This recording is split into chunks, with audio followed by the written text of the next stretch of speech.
जय हिंद, नमस्कार दोस्तों। मैं सुनील राव स्वागत करता हूं आपके अपने YouTube channel A to Z forum में। तो दोस्तों आज की इस वीडियो में हम बात करने वाले हैं एसएससी जीडी भर्ती 2025 39,481 पोस्टों के ऊपर।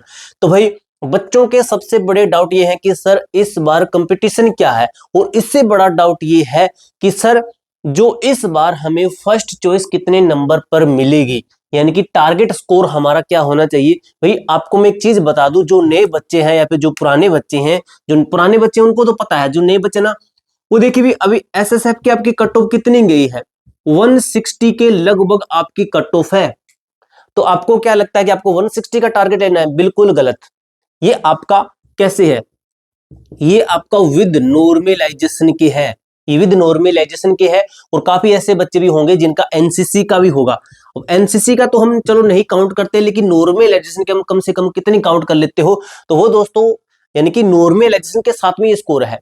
तो आपको विदाउट नॉर्मलाइजेशन क्या टारगेट लेना चाहिए कि हमारा रा स्कोर जो हमारे खुद के नंबर है, जैसे मैथ है, रीजनिंग है, हिंदी है, और आपका क्या है, और जो आपका जीके है कि इनके ऊपर हमारा स्कोर कितना होना चाहिए कि हमें हमारी फर्स्ट चॉइस मिल जाए। इसके साथ ही दोस्तों हम बात करेंगे रियल कंपटीशन क्या है।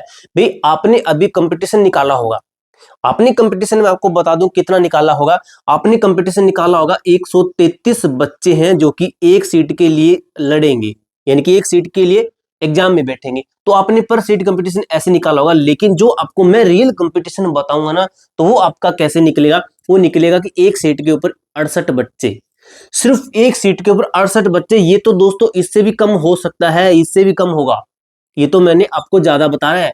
अब कैसे है ये रियल कंपटीशन, इसके ऊपर बात करते हैं। उसके बाद हम बात करते हैं कि फर्स्ट चॉइस है आपका, वो टारगेट स्कोर है, ये आपको कैसे लेना है, और वैकेंसी इंक्रीज के ऊपर भी बात कर लेते हैं। सबसे पहले मैं आपको वैकेंसी इंक्रीज के ऊपर भी बता देता हूं कि वैकेंसी हमारी कब तक बढ़ेगी और कितनी बढ़ेगी।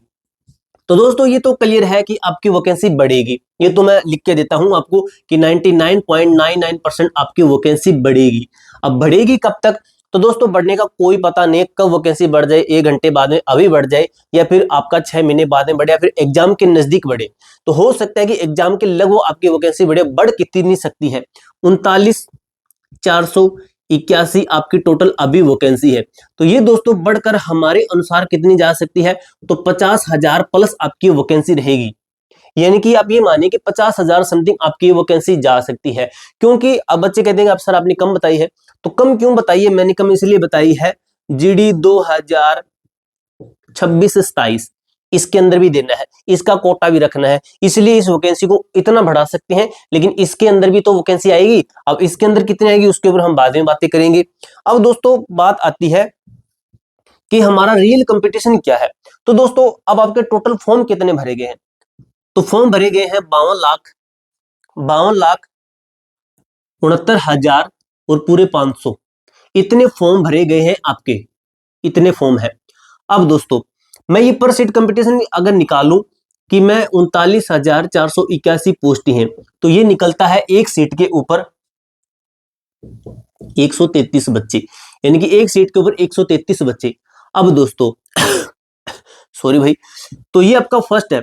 और सेकंड के अंदर मैं क्या बता रहा हूं, सेकंड के अंदर मैं ये बता रहा हूं कि हर बार अटेंडेंस प्रतिशत कितनी रहती है।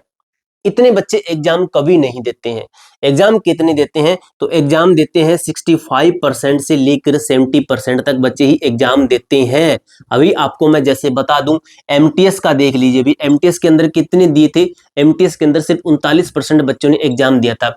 एसएससी जीडी के अंदर हमेशा यही रहता है। आप सीजीएल का देख लीजिए, सीजीएल के अंदर भी बहुत कम बच्चों ने जो है एग्जाम दिया था, 50% 40% से भी कम बच्चों ने एग्जाम दिया था उसके अंदर।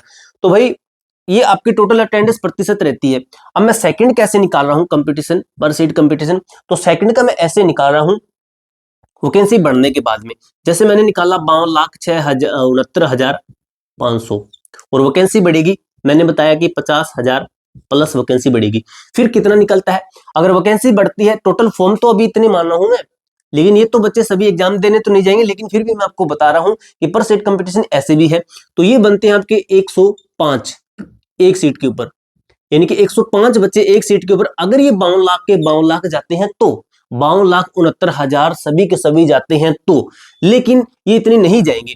अब मैं इसका निकालता हूं कि 52 लाख का 65% निकालता हूं तो ये निकलता है 34 लाख होगा शायद, 34 लाख।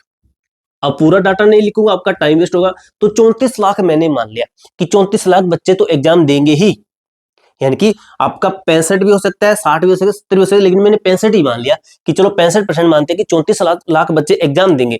अब दोस्तों ये बच्चे एग्जाम कब देंगे? जब आपकी वैकेंसी इंक्रीज हो जाएगी, यानी कि 34 लाख हमारे बच्चे टोटल एग्जाम में बैठे हैं। रियल कंपटीशन ये निकलेगा। अब 50 लाख हमारी वैकेंसी हो चुकी, क्योंकि एग्जाम के नजदीक हमारी वैकेंसी बढ़ जाएगी। सॉरी, ये तो फिर ये निकल जाएगा ना इसका कितना प्रतिशत है, तो ऐसे निकालते हैं तो ये पर सीट कंपटीशन निकलता है। फिर कितना निकलता है? फिर निकलता है आपका 68 बच्चे एक सीट के ऊपर, यानी कि 68 बच्चों के बीच में कंपटीशन रहेगा। तो कहां पे 133 और कहां पे 68, यानी कि कितना हुआ? ये 16, ये 12, एक 13, यानी कि आधा कंपटीशन बढ़ गया, आधा कंपटीशन घट गया। सॉरी, आधा कंपटीशन घट गया। इसको डबल करते हैं तब जाके इसके लगभग आता है आपका, यानी 136 के लगभग आएगा। तो आधा कंपटीशन इस तरीके से आपका घटेगा।